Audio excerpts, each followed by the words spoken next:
Hey, what's up? Kalen here. In this video, I wanted to talk about following up with a prospective client or employer after having done an interview.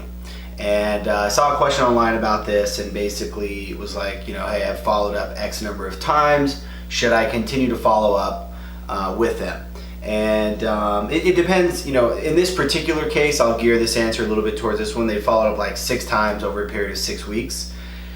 And so a couple of thoughts here. For one, once you've followed up, like if somebody's really interested in a candidate, like they're gonna move pretty quickly. Especially like most of this advice is geared towards my experience with Commerce Hero and hiring developers and stuff.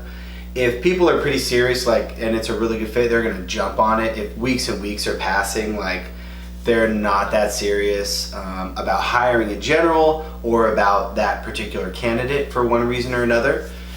So on the one hand, if it's been 6 weeks, I would, for your own mental calculus, I would assume the job is not gonna come through on the one hand. But on the other hand, I would just set some kind of a reminder system to follow up every week, maybe even every 3 business days or something like that.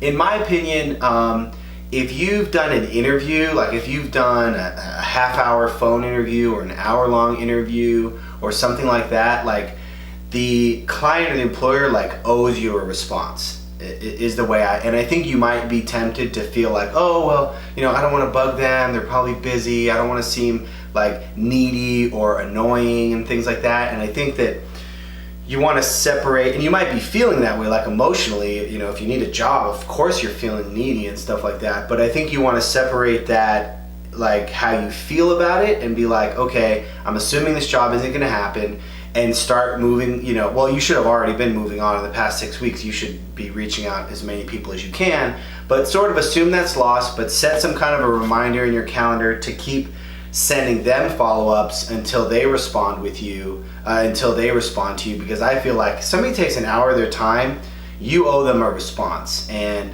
within Commerce Hero, if clients don't respond, and Commerce Hero is a little different because most of the job matches, you're not spending an hour doing an interview. You're just clicking I'm interested, and then it goes to the client. So they don't always give great feedback for every single match, although that is something I want to improve. But certainly, if you've gotten to the phone interview stage, I feel like they owe you a response. And so I would continue to follow up, let's say weekly, some regular cadence, and just send it. And you might feel like you're being annoying or whatever, but again, in my opinion, they owe that to you. You've taken an hour out of your, hour of your time. And so, so get that feedback. I remember hearing this story on a similar topic, not related to searching for a job, but I think it was the founder of Close.io. Can't remember his name offhand. It's a cool CRM, and he talks a lot about Stelly something. He talks a lot about sales and stuff, and he told a story about how he had gotten this introduction to an investor or something like that, and they were interested, and he sent a follow-up, and then he didn't hear back, and then he followed up I think once every week or every month or something, and he ended up sending 52 follow-ups.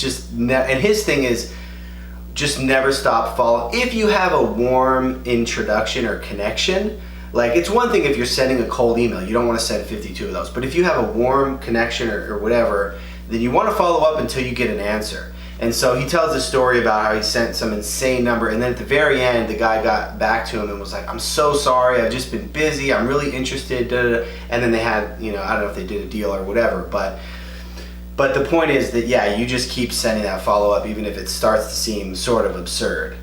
So I would say that. I would say if you've taken the time to do an interview, go ahead and send some kind of a regular follow-up.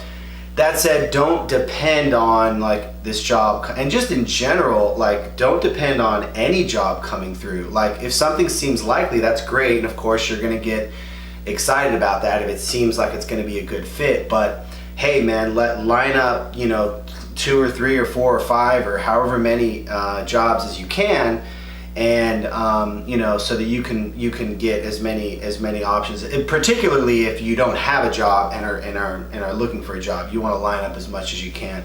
If you have a job and you're happy there and you're just putting feelers out for something that would be better, then obviously you can do that a lot more low key. So those are my thoughts on it. Let me know what you think. Post a question or comment. Agree, disagree? Do you think you shouldn't follow up that much? Let me know. We could fight it out in the comments, YouTube comment style. And thanks so much for watching.